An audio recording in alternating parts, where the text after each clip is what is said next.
Blog Talk Radio.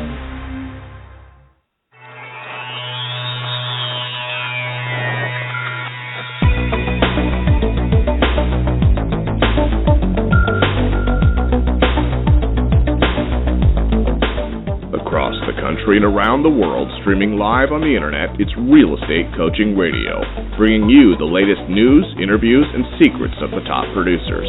Hosted by award-winning real estate coaches, Tim and Julie Harris. Welcome back. Hopefully everyone had a fantastic weekend, and this is, of course, Tim and Julie Harris with Tim and Julie Harris Realtor Coaching, and we're broadcasting live from lovely Austin, Texas. So last week on Friday, we left off our, I think, what was it, Julie, a total of 20 prospecting points or 20 lead generation points? What was the title? Remind me. Julie must be calling in. No problem. So the topic of last Friday's call and the topic of today's radio show is the same. And what we're really doing is we're drilling down a lot of the secrets. So a lot of you longtime prospectors may think you know, but we're going to help you get better at what you should know. And also, the fact is that the prospecting, lead generation in today's real estate environment is simply one of the best ways to make money. And let me kind of remind all of you why that's true. So if you were, again, I'm going to go back to my fishing analogy. If you were in the marketplace and you were trying to find sellers, and again, our focus primarily is on finding sellers. Buyers are easy to find once you have listings. So let's say you've decided that you're going to be a listing agent, you're going to expand your listing business, and you get into the marketplace and you're going to actually, make the determination that I am going to, so here it is, the middle of February basically, I am going to take 5 listings by the end of February or 5 listings by the end of March or whatever it is. So when you're doing this, you then have made a commitment to yourself, maybe made a commitment to other people you've shared that with, that you will indeed take 5 listings. Now what do? What's the first step in what you should do? That's where things get confusing. That's where a lot of agents get overwhelmed. I'm not going to take a lot of time and remind you why it's important to become a listing agent. Hopefully all of you have listened to our previous radio shows, and a lot of you have been with us as coaching clients for a long period of time. You know that in real estate, basically, you have to list the last. Listing agents will control the market forever. Listing agents that really know how to get properties listed, get properties priced right, and get properties obviously sold, they are without a doubt the most important thing to this long-term, lasting, sustainable real estate recovery. And here's the other thing. You show me a single agent in any marketplace that is making what would be considered great money, and you'll determine what that is, depending on your perspective, but any kind of reasonable income. And I guarantee you that a majority of their business will be coming from listings, not from buyer sides. So, again, if you want to be more convinced of the importance of becoming a listing agent, go back and listen to our previous radio shows. So, focusing now on what you can be doing to become a listing agent has to be your number one priority, has to be your number one concern, but then you feel overwhelmed. You're not sure what steps to take first. You're not really sure what to do. It's understandable. And then what you do, a lot of agents will do, is they then start exposing themselves to all these little schemes and silver bullets. And, a lot of them are very scammy ideas on how to take listings. They're all kind of cutesy, maybe it'll work, maybe it won't. Usually they involve internet advertising, or usually they involve direct mail postcards, those types of things. The reason that those things really are ineffective for the most part is because, frankly, the ideas are ill-conceived. The concept here is if you were to go directly to sellers who already told you they had to sell their houses, these obviously would be the expireds, the FSBOs, the notice of defaults, and again, we went through the long list on Friday, so make sure you listen to that show again. The point of it is you have to go directly to the sellers that actually have to sell, opposed to just hoping and praying that your postcard that you've just mailed out to 5,000 people will find on the correct day and the exact moment that they're thinking about selling will land in their hand and find them motivated to call you.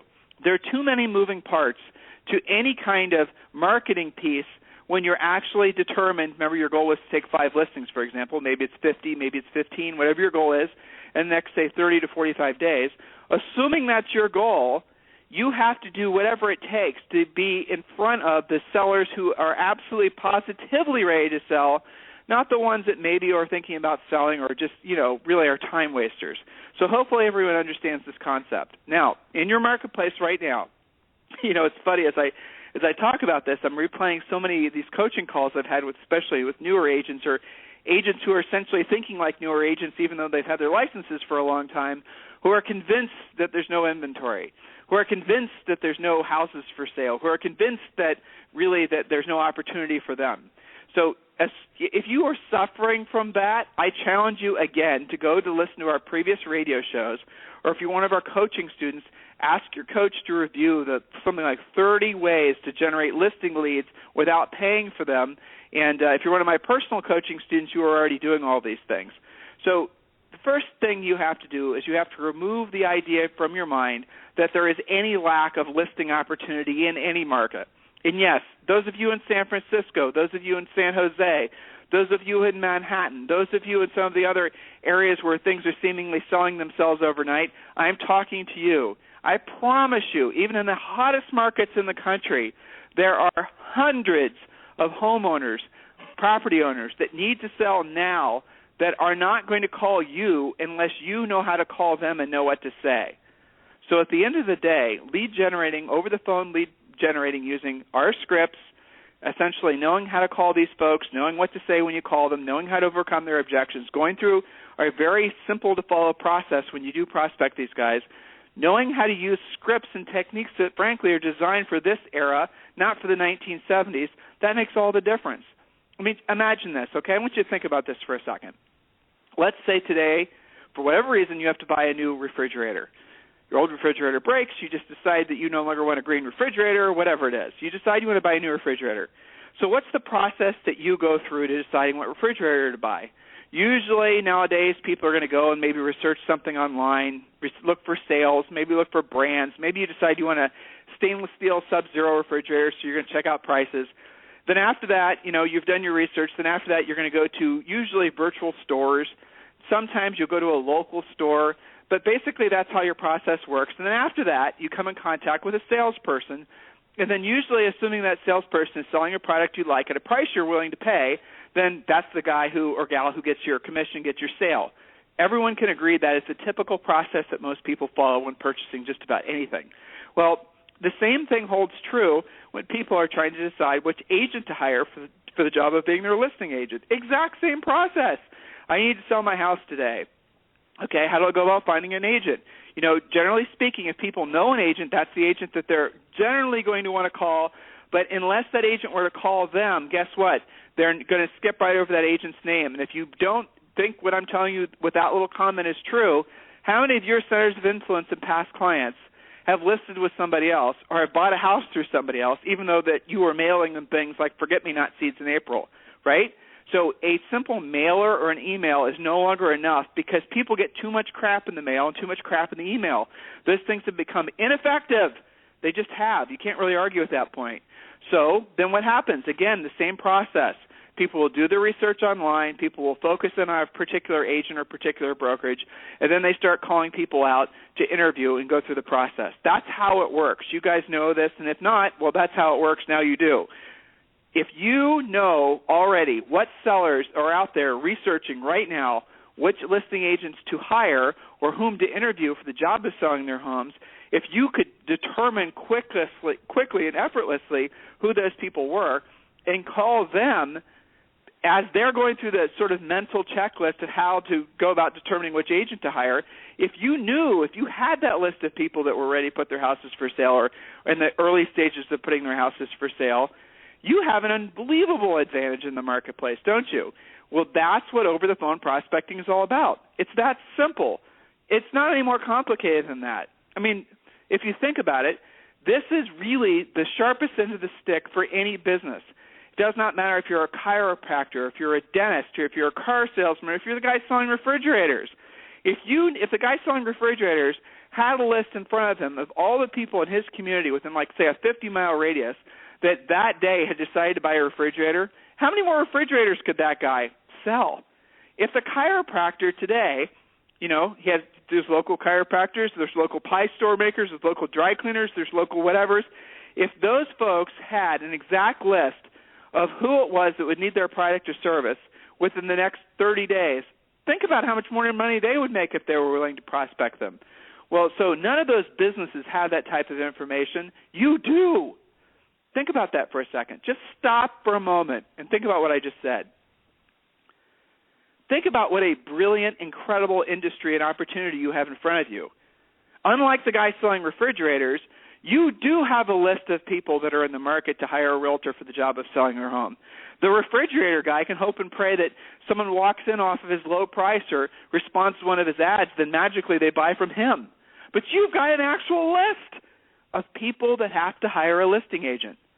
That list comes from where? Expireds, for sale by owners, notice of defaults. And again, we have a list. Our list that we provide for our coaching students is about 30 people long, or 30 sources long.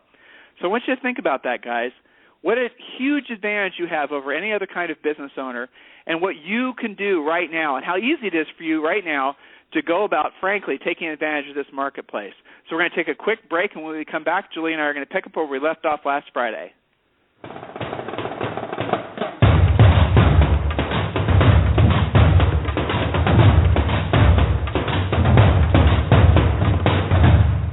You're listening to Real Estate Coaching Radio with Tim and Julie Harris. Are you ready to ask Tim and Julie your toughest real estate sales, business, or lead generation question? Call us now at 347-857-1195 or email your question to questions@realestatecoachingradio.com. Now, back to Tim and Julie Harris. Okay, we are back, and Julie, I know you're there.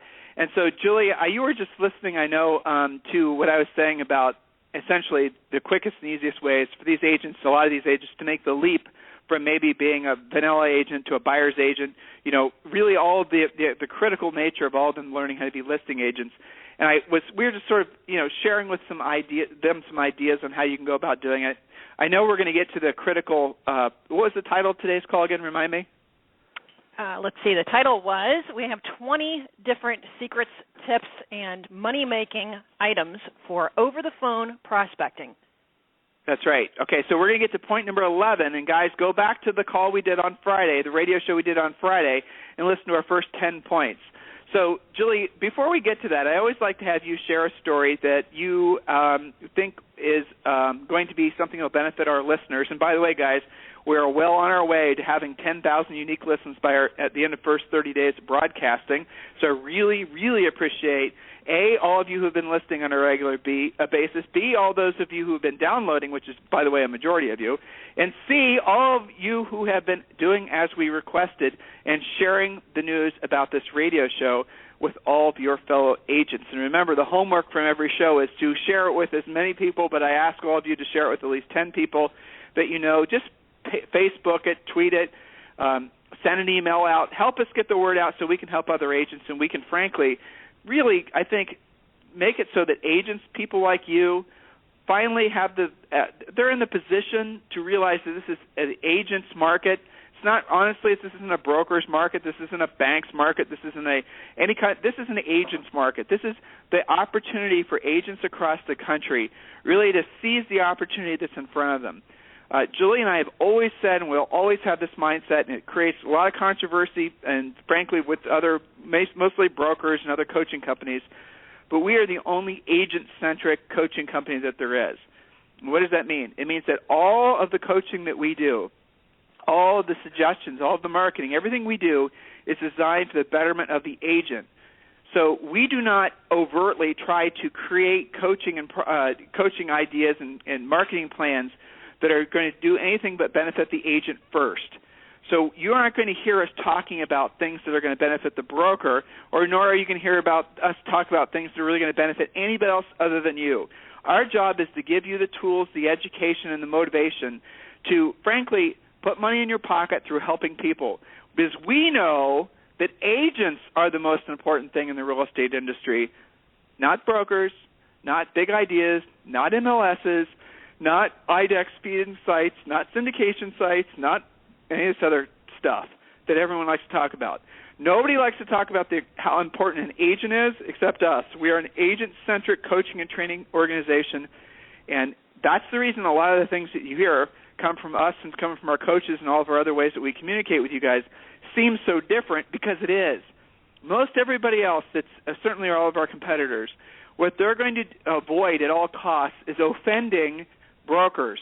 They're not going to say or do anything that's going to do anything to prevent the brokers from saying, hey, Mike, whoever, come into my office and talk to all of my agents, because they live and breathe and thrive off brokers allowing them to have access to their agents, you see. So they're certainly not going to say anything to piss off who they're essentially the brokers, right? Otherwise they won't have access to you guys to go and do their little speaking gigs. Makes sense, doesn't it?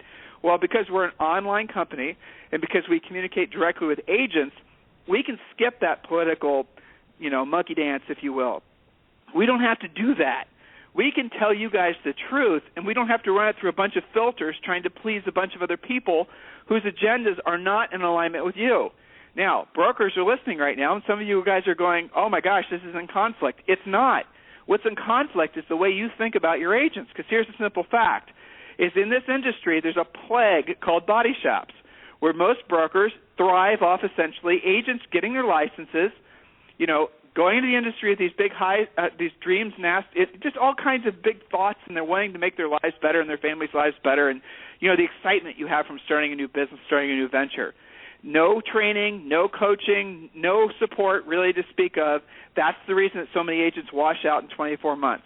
That model has been around forever. And what happens is a lot of these traditional brokers know that as soon as you get your real estate license, within a very, 24 months, generally speaking, you will sell maybe 5 or 6 houses, if that many, to your centers of influence, your friends and your family. And then what happens is you fail out of the business, or you essentially stop selling even though your license might still be active, which is the case, unfortunately, with literally hundreds of thousands of agents. They keep their license active just in case something shows up, but they really don't sell anything.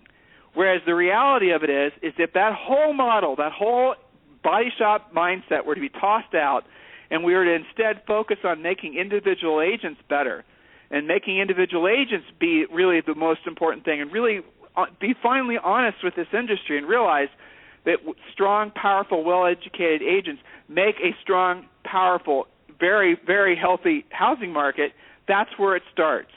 Julie and I are 100% convinced that that is a mindset shift that has to happen in our industry, because when it does, everybody does better. The brokers, the franchise owners, the syndicators, the mortgage companies, the title companies, the inspectors. It all starts with you guys. You're the most important thing in this industry. So please don't think for a second, even if you're a brand new licensee, that you're a peon. You're not. You are the most important thing to residential real estate sales. Diatribe ended. So, Julie, go ahead with your story. Sorry. Okay. Well, and remember, the brokers are going to benefit by their agents being better anyway. So by helping the agents, we're helping the brokers too. It just, always trickles through. All right. So we ended last week with point number 11, and I have a story, real-world coaching story, that is a great segue to bridge that gap about point number 11, which is to door knock the expireds who do not have phone numbers obvious in the MLS or RedX or Warnox or Lead Centers, whatever system you're using. You're going to have 30 to 50% of the time no phone numbers. And a lot of agents like to whine and complain, oh, there's no phone numbers. Remember, point number 11 is, that's fantastic. You should thank the real estate gods every day you have expireds with no phone numbers. Why? Because your job is to door knock the ones that don't have phone numbers. Nobody else is talking to them. So, real world story, one of my great coaching clients in Virginia Beach, Tom is his name, and he door knocks, he does point number 11, he takes action on that, he door knocks the expireds that don't have phone numbers. Now, he doesn't do all of them, let's be honest. He cherry picks the ones that are in his favorite 3 or 4 different markets, especially areas where he's already had listings, he's got some name recognition there. It makes sense for him to cherry pick these certain price ranges in neighborhoods. So he door knocks them with pre-listing packet in hand, highlighting his 3 USPs that he's learned through coaching, his unique selling propositions, which, remember, a USP is what makes you different. And a lot of you guys don't prospect the way you should because you can't yet competently answer that question without sounding like all of your competition. So that's what coaching is about. Tom has really taken to that and has created his pre-listing packet using all of our specific instructions that we give through coaching. He has his 3 USPs ready to go, and if they're not home, he leaves it in a nice package for them on their doorstep with a handwritten note. If they are home, guess what happens? Okay, real-world story.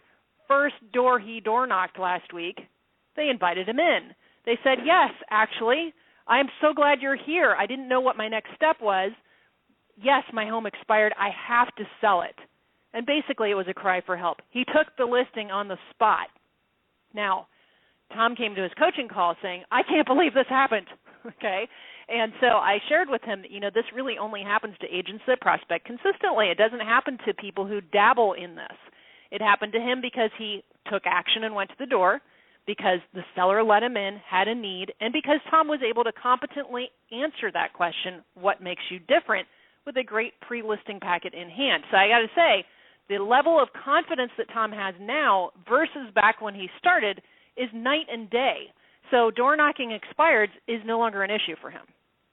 Well, Julie, you're motivating me actually to tell a story that is true from our own business back when you and I first started working for Sale by Owners. So just to let you guys know how little the industry changes, I would say a vast majority of all the concepts that are being flung about now as new ideas, they have been around for, right. Julie and I are watching something that happened at one of the Inman conferences, this big debate about teams and videos, and all these people are throwing around these ideas and acting like they were new ideas that, they had thought of. Mickey Mouse, okay? These conversations were happening all the way back in really the late 80s and early 90s. There really has been no new thinking, very little new thinking from of anything that's going to benefit the agent in probably 25 to 30 years. That's the truth. The concepts that a lot of you guys are embracing are old, and for the most part they're outdated and they don't work, or they don't work as well as they used to. Times have changed. The market's changed. Expectations of consumers has changed. So the question is are you following an old sort of antiquated system, or are you really essentially embracing the opportunities this market has to present? So for Sale by Owners, when Julie and I first started selling real estate, a lot of you guys know that we sold over 100 houses our first year. This was about 20 years ago. I remember that I was standing in like Home Depot or a hardware store. I don't really clearly remember where. And I was buying some sort of it's kind of funny to say. I was buying a dial lock box because, guys, we used to use dial lock boxes. Those of you who are grizzled veterans. That's right. Before Supra was even, Supra was the name of a Toyota. So before Super lock boxes even came around, we would use these dial lock boxes. So when you took a listing, you had to go out and buy a dial lock box. We just got our real estate licenses. Essentially we're in our first year, and we had to go buy some dial lock boxes. So I'm standing at the hardware store picking some dial lock boxes off the, out of the bin, as it were. And I noticed there's this guy that's essentially there in the same exact section, and he's buying his lockbox and he's buying his for sale by owner sign. Okay, so remember, new agent, first for sale by owner. So let's just take a sidestep here. I had been told, Julie had been told, everyone in our office told us, everyone online will tell you that for sale by owners, quote unquote, eat their young. Right? Yeah, evil. They're awful. You don't want to deal with them. Avoid them like the plague. Guys, when was the last time you heard any agent in particular say anything positive about a for sale by owner? It's almost funny to say that, isn't it? But it's true. And yet, here was a dude standing about 6 feet from me who I knew had to sell his house, or at least had wanted to sell his house, and he's going through the efforts of being a for sale by owner, despite the fact that I had been told that we had read that the conventional wisdom was for sale by owners, are just the worst people. They're unmotivated. They hate agents. They're commission cutters. They don't want to pay us anything, right? How many of you are unmotivated, overpriced, all of these excuses?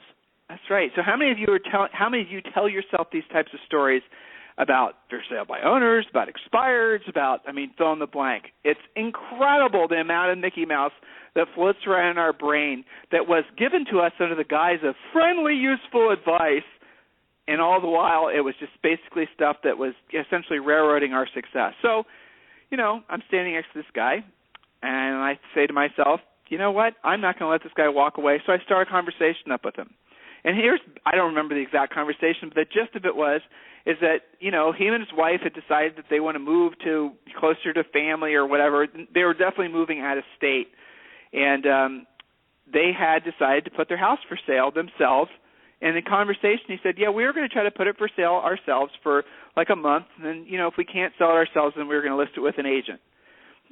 Light bulb. So, right, this is the guy's level of motivation. Had to sell, was going to list it with an agent. And so I asked him this question. I hope you all are paying attention. This is a Tim and Julie Harris real estate coaching script. You can have it for free. Write it down. Remember it. Mr. Seller, let me ask you a real quick question.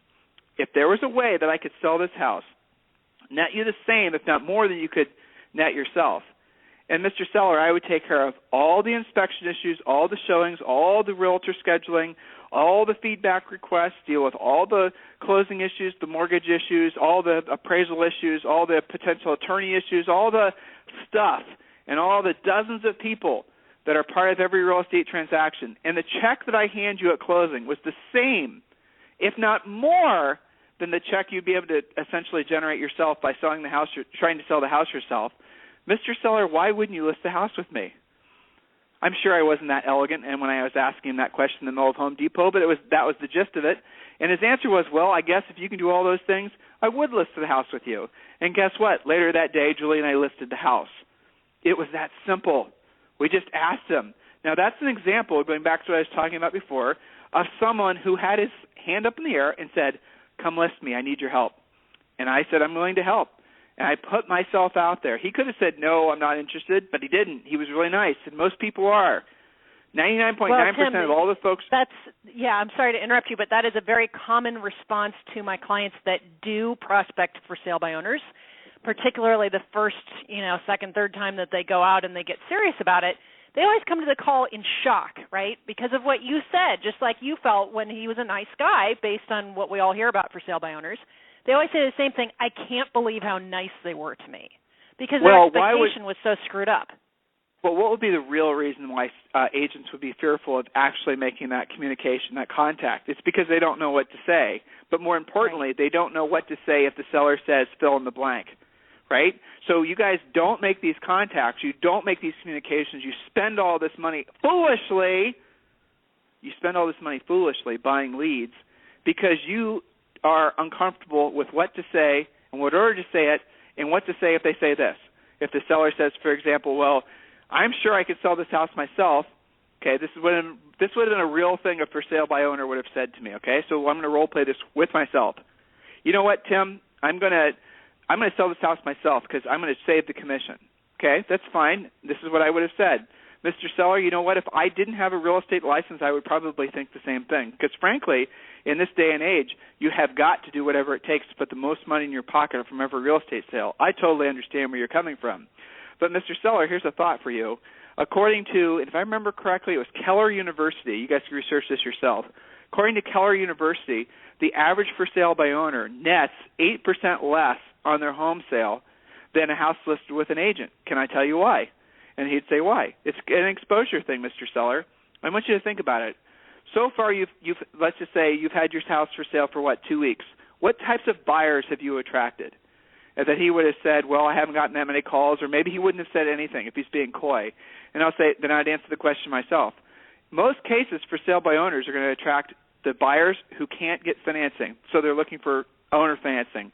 You're going to attract the investors. You're going to attract the all-cash buyers who are looking to basically do a quick flip at your expense. You're going to attract all the types of buyers that the agents won't work with. I want you to think about this. In your price range, Mr. Seller, let's say it's a move-up price range, the probability is that the buyer that you're searching for has a current house to sell. It makes sense, right? Yeah, it makes sense. So that means there's an excellent chance that the buyer who would be buying your house is listing their property right now with an agent. And because it doesn't cost anything to work with an agent when you're purchasing a property, that means that seller, who now is a buyer, is also going to be working with the listing agent of their current house. Does that make sense? So if I'm a listing agent who's working with the seller as on the buyer side of the transaction now, and I'm thinking, okay, what properties am I going to show my prospective buyer? I'm probably not going to spend a lot of time looking in Craigslist for properties for sale. As a buyer's agent, for the most part, you guys know this. It's the MLS or a couple of builders or maybe some pocket listings or your broker has some, pre-marketing stuff, that type of stuff. That's what you expose your buyers to, not a for sale by owner. And so if you explain that to the seller, who's the for sale by owner, you'll see a light bulb goes off in their head where they realize that they're not getting the exposure to the best buyers. If you're in a market where there's a lot of relocation, like where Julie and I were working when we sold real estate in New Albany, Ohio, then it's even more relevant. Mr. Seller, here's the simple fact. A majority of the buyers in houses in our community are relocating. And when relocating, they what? They get assigned to a relocation agent. The relocation agent costs them nothing. The relocation agent is usually strongly suggested to them from their relocation company that's affiliated with their employer. So, in other words, it is a fixed relationship. Where is the motivation for that buyer's agent to show that relocating family a for sale by owner when there's maybe 10 other houses that are also for sale that also fit their needs? So you're putting yourself at a huge disadvantage, and statistically, Mr. Seller, you're putting yourself at a financial loss of approximately 7 to 8% when you try to sell the house yourself. Okay? There's 3 or 4 different ways you can explain this to a seller, but statistically, guys, that's the truth. That when a house is listed, it does sell for more, and more than enough to cover the cost of listing with a broker versus if they try to sell it themselves. Now, some of you, I realize it's a minority of you, but some of you right now have a light bulb going off. Like the first time Julie and I did 20-some years ago when we had someone explain this process to us. It will change the trajectory of your careers. It will change the trajectory of your life. Just that little 10-minute back and forth I just did with myself, because you get it. Because now you're thinking, oh, my God, Tim and Julie just gave me a really kick-ass script to start going after for sale by owners in such a way that for sale by owner really is going to have to list the property with me unless they're nuts. By the way, getting back to that script I gave you beforehand where I was saying, Mr. Seller, if I can sell the house for, basically take care of all this, that, and the check I hand you at closing is at least the amount that you get selling it yourself. Remember that script? If they still say, after you go through all that with them, if they still say, well, I still wouldn't list it with agents because, agents or whatever, again, you'll get maybe 1 out of 20 that are just crazy. You just smile and you walk away because they are nuts. And you don't have to work with nuts, right? And you're going to run into nuts. But you know what? It's not every for sale by owner. It is so the minority. Maybe, in my experience, maybe 1 in 20 were like that. And you guys Julie, like to convince yourself it's everybody. When we get asked, or we ask one of our top producing superstars, why is it that you guys, are so successful versus everyone else in your marketplace that seems to be struggling realtor-wise? You guys think that the answer is because they're smarter. You think it's because they have some sort of access to information you don't have. You think it's because they have relationships with companies and people. They basically are, gaming the system in some way. None of those things are 100% true. They might be partially true, but they're not 100% true. The difference is they're willing to have conversations with folks using tried and true scripts and processes that other people aren't. They're willing to approach the guy at the Home Depot. Okay? They're willing to do the things that other people aren't willing to do. And remember, the first law of lasting wealth creation is what? Doing what other people won't do, what other people don't want to do, when you don't want to do it at the highest level. Or put a different way, doing what you don't want to do when you don't want to do it at the highest level. Opposed to walking away from the guy buying the for sale by owner sign. Or how many for sale by owner signs have you driven by in the past 6 months? How many expired listings have you seen in the past 6 months where you haven't actually done anything with them? That's the difference. The guy who's making $1 million a year selling homes, he doesn't let those opportunities get by him or her ever. And you let them get by you all the time. In other words, it is a rare occasion when they drive by a for sale by owner sign without at least writing the phone number down, calling them within an hour, let alone knocking on their door. So in other words, they don't let opportunities get by them, where a majority of the agents are just the opposite. It's a rare occasion where they actually essentially don't let an opportunity get by them. So they let opportunities get by them constantly. Oh, the rich person, they're lucky. They had opportunities that I didn't have. No, they seized, in many cases, the same opportunities that you were given. You just didn't take them. That's the difference. There is no difference. Well, Tim, I think there's a big difference between agents who drive by a FSBO and make a story up in their mind about it versus agents who go to the door and find out what the story is. Yes, exactly. So the moral of the story here, guys, is when you find yourself feeling a little repugnant about prospecting over the phone or putting yourself directly in front of potential sellers, it's only because subconsciously you're fearful of the rejection. And the fear of rejection comes from the lack of preparedness. That's it. That's it. That's fixable. That's fortunate. It's fixable. If you know what to say, if you know how to say it, and you have the presentations to back you up afterwards, you win every time. So, Julie, let's get to the point that you were about to make. I'm sorry. All right, you got it. So we left off, and guys, remember, this is a continuation of last week's call. So that's why we're starting with point number 12. And this is all about making more money with less pain to you and less expenditure to you through different types of prospecting. So number 12, have a dedicated prospecting area that includes a standing desk so you can keep your energy level up, a headset, a wireless phone, scripts on your wall, goals that you've set by using your real estate treasure map, so realestatetreasuremap.com, unless you're one of our coaching clients, in which case it is included for you, pictures of things that motivate you, and a mirror so that you can show that you are animated. See, if you see that you're smiling and you see you're walking around and you look like somebody that you would want to list with, you're far more likely to actually set those appointments. Versus, let's be honest, look around your office, your home office, your regular office right now, even your car. What does that look like? Does it look like a dollar productive area? Does it look like a money-making office? Or is it a rat's nest of McDonald's bags and old files and bits and pieces of HUD statements and various different things? If we were to do a surprise pop-in, which, by the way, we have an idea for a TV show to develop about that, where we surprise you on any day of the week, any time of the day, and we walk into your office, first of all, would you be there? And secondly, if you are, what is the condition we would find your alleged working environment in? Are there goat paths through past files? Or does this look like a butt-kicking, money-making, ready-to-rumble office where you are making money and achieving or surpassing your goals? And if it's not that, what are the steps that you have to take between now and making it that? And when you're one of my coaching clients, I literally make you send me a before and after picture so that I'm sure you get it done. So what's it look like now, and what does it look like when it's done? Go ahead, Tim. Point number 13, have a prospecting ritual. Prospect every day at the same times. It's as critical as an appointment. Now, a prospecting ritual would include, for example, exercising beforehand, reading your affirmations if you use affirmations, at least viewing your goal board. And all of our personal coaching students, you know what we're talking about. Sometimes a lot of you guys will want to do lead follow-up calls ahead of time as part of your prospecting ritual. Others of you will want to basically do role-playing with another one of our coaching students so you can get your mind in the right place. When you're actually in the momentum of making these phone calls, it becomes much easier if you've kind of gotten yourself up to speed with what has to happen. Jumping jacks are a great idea. Another little secret, and this kind of goes back to what Julia was saying as far as your prospecting environment, definitely be standing. Be walking. Don't be sitting when you're prospecting.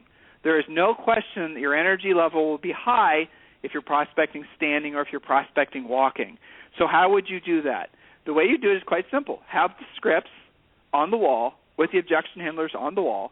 And so when you're walking around with your phone and your cordless headset, and I'll tell you the one that Julie and I have been using forever, it is made by Panasonic, and it's a nice two-line phone, and then you have to match it to the Panasonic headset. Now, all this stuff is very inexpensive. So when you're walking around, and I'm on that very setup right now, if I was prospecting and my auto dialer, my Vulcan 7 or my lead sender's auto dialer connected with me and expired, I'd know where to walk up on my board, and I'm going to see the script in front of me, and I'm going to read it as the seller is on the other phone with me, on the other end of the phone with me. I'm going to go through the script. I'm going to determine motivation. I'm going to set the appointment. I'm going to set the appointment. I'm going to determine motivation. Then I'm going to go through the rest of my new listing checklist. Send the pre-listing pack, confirm the appointment, all the other things we teach you to do. The point is, it's all in front of you. It's not a secret. I hate launch plans that are inside your computer. I just do. Okay, I hate the fact that there's so many of you who think that you can somehow magically store stuff away on your notebook and it's going to be as powerful as being posted on a wall. It won't be. Those of you who are doing it that way, you're doing it to hide. Take your again, part of the real estate treasure map. Take the listings board, your leads board, put them all on dry erase boards, put them in front of you so you can't hide from them. Tim, I used everything on an iPad or an iPhone, and now I have everything organized using this software or that software. Mickey Mouse, you're making things too complicated. You're wasting too much time. You're wasting too much money. Your job is to what? List houses. help people sell their homes, help buyers find homes, not to learn how to be a CRM expert. So many of you have gotten essentially convinced that you have to spend a lot of money and take a lot of time before you can be a successful realtor. It is a bunch of crap. All you need is scripts, a phone, a listing presentation, pre-qualifying scripts, listing paperwork, disclosure statements, agency forms. That's it. All this other stuff, it comes down the road or never. That's the truth. Down the road or never. I put a great video on our blog, realestateinsidernews.com, about Mark Cuban, who you guys know is the owner of the Mavericks and also a billionaire. He was a billionaire before he was the owner of the Mavericks, but that aside. And he talks about the very mistakes that small business owners make, and that's one of them, not leading with revenue. So that's a whole different conversation. So next point, Julie.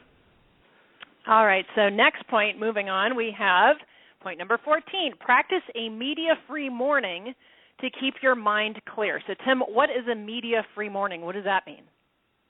It's simple. A lot of you, again, start your days, and we used to do this too. It's very easy to make this mistake. And I'll tell you, this change happened after September 11th. After September 11th, many of us became addicted to CNN, right? We became addicted to the next headline. Remember Wolf Blitzer and, oh, my God, Wolf Blitzer is breaking in with a new report about whatever. Well, after that, what happened is a lot of our brains got rewired into believing that, A, the news needed to be listened to, and B, that whatever they had to say was anything other than really crappy entertainment. The reality of it is that media that we are being exposed to every single day is killing brain cells, killing motivation, absolutely ruining your mindset. So our challenge to all of you, and if you're feeling chronically depressed or if you're feeling chronically like you have no motivation, aside from health reasons, I would almost guarantee you that every single one of you are suffering from overexposure to garbage media. The first thing, the easiest thing, the most effective thing for you to do is go cold turkey, do it for a day. Challenge yourself, do it for a day. Do it for 2 days, do it for a week, do it for a month. Make it a new lifestyle. No media. Julie, no media. Oh, my God. How am I going to what? Sounds like a relief. No media. I feel peaceful just thinking about it. Well, it means that you have to come to terms with the fact that if something major is happening in the world, you're going to hear about it in line at Starbucks. You do not have to be glued to the TV. So some of you guys are not doing a great job controlling what goes into your head. And so as soon as you wake up, before you even get in your car to go to work or show a house to a buyer or go on a listing presentation, your mindset is being affected by what you're stuffing in there. So go cold turkey on the media. That means no news programs in the morning, not even newspapers, nothing. You control how your day is going to go from the beginning you open your eyes. So if you're a chronic snooze button pusher, that's where it begins. Then it progresses to what you're putting in your head. So listen to affirmations. Listen to our radio show on replay. Do your listing presentation. Call your accountability partners. Review your scripts. Take control of how your day is supposed to go, and you'll see a huge difference versus being like a ping pong ball back and forth between radio and, your email and your voicemail and the, CNN and all this kind of stuff. Because I got news for you. There's really not a lot of inspirational news out there. When was the last time you stopped watching the evening news and said, God, that was a great show? Well, I don't think that's happened since 9/11, but go ahead. It's been proven that people are addicted to bad news. There's something that happens in our brains, and you and I have read this today in Psychology Today, Julie. There's something happening in our brains when we read news that scares us. There's a little release of some chemical that makes you feel fear, and you get addicted to that. That's a fact. So people are just addicted to shit news, basically. They're addicted to crappy news. They're addicted to scary. They're addicted to who's going to get me next. They're addicted to all of that. And that's really, really a destroyer of pretty much everything that you hold dear. Because then what happens is you basically start living small. You start thinking about, oh, my God, I have to, focus all my energies on building my walls taller, and I can't be putting myself out there, and what if they get me? And, all this other forms of insanity, they're so pervasive in our society right now. I don't think the media is the cause of it, but they're definitely fanning the flames. The media is definitely making money from it. It's not a liberal or a conservative or whatever else perspective. It's just a fact. It's all crap. So do yourself a favor. Certainly don't listen to it or watch it or consume it in any form, online, anywhere else in the morning. And absolutely, positively, please stop watching, reading, listening to any news before you go to bed.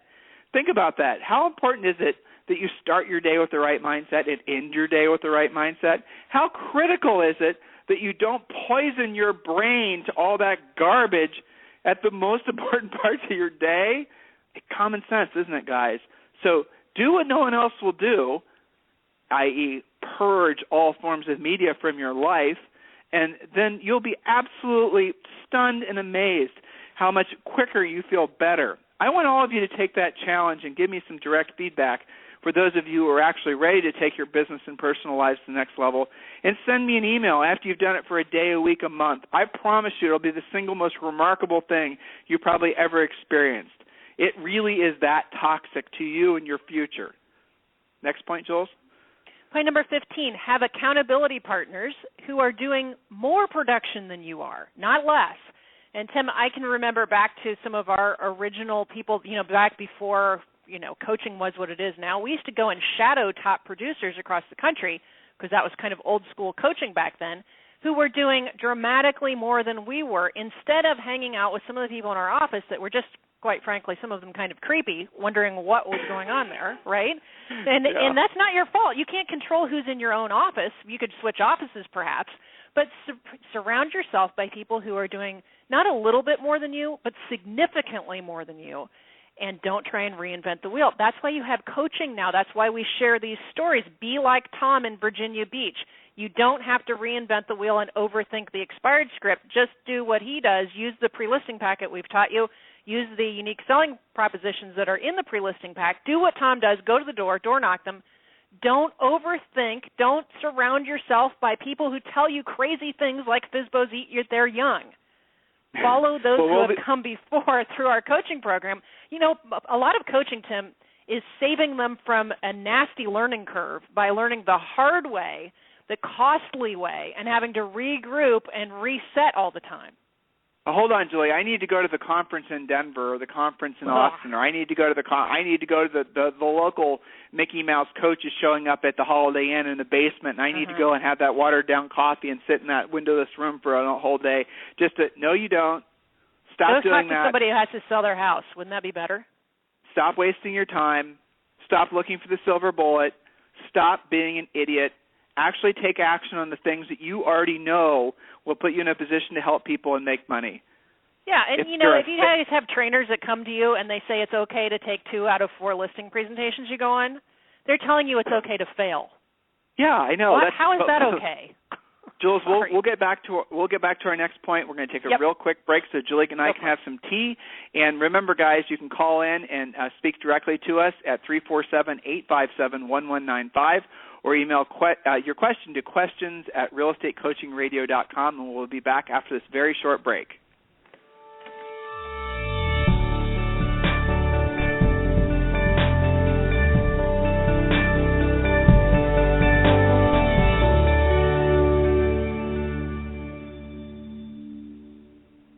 Everyone knows that real estate coaching can be expensive. Most coaching companies charge $1,000 a month and demand that you sign a long-term, ball-and-chain 12-month contract. But what if there was a proven system that gave you the essentials to almost guarantee your real estate success? The marketing and lead generation systems, centers of influence and past client systems, business systems, scripts, and presentations, everything you need to dominate your real estate market. Real Estate Coaching Essentials is that system, and it's affordable for every agent who's ready to take their business to the next level. For a limited time, Tim and Julie Harris are offering this award-winning program for only $197 a month. You can enroll right now and receive the first 7 days for free. That's right. Enroll today and take the next 7 days to have complete access to everything you need to build a successful real estate business. Get started today at agentcoachingsecrets.com. Again, that's agentcoachingsecrets.com. Okay, Julie, we're going on to point number 15, and we'll go through these next couple points relatively quick because they're pretty self-explanatory. Number 15, have accountability partners who are doing more production than you are. In other words, surround yourself with people that are further down the road than you. To Julie's point prior to the break, she was essentially saying, why bother trying to create the road yourself? Why bother trying to waste time learning from your own mistakes? I think it was an old Chinese proverb. If not, then Julie and I made this up. But it goes something like this. A smart man learns from his mistakes. A brilliant man learns from the mistakes of others. That is what coaching will allow you to do. Avoid the mistakes. Earn faster. Learn faster. Then the next point number 16, and this one's critical as well. Track your results. This is something that we work on all of our coaching clients with. How many contacts did you make? How many appointments did you set? How many of those did you actually take? How many of those did you actually sell? We work every single day with all of you, focusing on how to make little small improvements. When you're first getting started in business, it's easy to feel like you hit a home run. Like the FSBO scripts I was giving you earlier today, if you were listening and you wrote those down and you go and knock on a FSBO or call for sale by owner today and you take a listing, for you, that is a home run. You just did something spectacular. But as you earn more money, as you grow your business, get into the mindset of having it be good to get a base hit opposed to a home run. A base hit is making it so that for every 10 contacts, opposed to essentially setting 6 appointments, you're now setting 7. Tiny little incremental improvement adds up, and you do those in several different, at the same time you're getting better at your presentation. At the same time you're getting better at your pre-qualification skills. At the same time you're getting better at other little things. Then all this little series of base hits, what happens, guys? They add up to a home run. That's how it works. So well, again, it's a heck of a lot more fun, to keep track of that. One of the challenges that I throw out to my coaching clients is once they've got a decent level of skill, they don't have to be perfect at anything, I throw out the challenge to see how fast can you set your next qualified appointment. Can you do it before noon tomorrow? All right, they did it before noon. Can you do it before 11? It has to be a qualified appointment. Because what does that do? That sharpens the razor. Now you're going to close harder. You're going to dial faster. You're going to make up less stories about who you're calling. You're going to be more organized the night before. I think that people have a natural tendency to be competitive, Tim, and I think all you have to do is watch how people drive on the freeway, right? It's just unacceptable to be right next to each other, right? Somebody's always got to be out ahead. Somebody's always got to be passing. So if you can tap into your own natural competitive nature, not with the agent next to you, but with yourself, improving in increments, that's a win. For those of you who have been driving past that FSBO sign, stopping in front of the house and getting their brochure out of the sign, that's a mini win. Going up to the door is a win. Door knocking them is a win. Shaking their hand, introducing yourself, that's a win. You don't have to jump right to having to have victory all the time in everything you do, but track how you're doing so that you know how to improve. And remember, perfect is the enemy of done, and done is the goal. So, if you're trying to use the excuse that you have to be perfect at everything before you actually take action, trust me when I tell you that is not sustainable. That will not work. You have to take action. Learn as we always say learn as you earn, and that's the truth. Learn as you earn. Do opposed to waiting for you to feel comfortable. You'll feel comfortable in the doing. Analyticals out there, that's going to be your greatest challenge because you have this propensity to want to play the music perfectly before you'll play it publicly, even though none of the people listening will know whether or not you're playing the right notes or not. That's a fact. Julie, are you there? That is a fact. Can you hear me?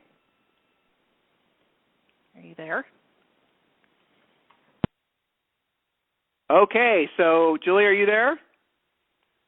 All right, so the next point that I wrote down is do not delegate your prospecting to a virtual assistant, a personal assistant, or buyer's agents.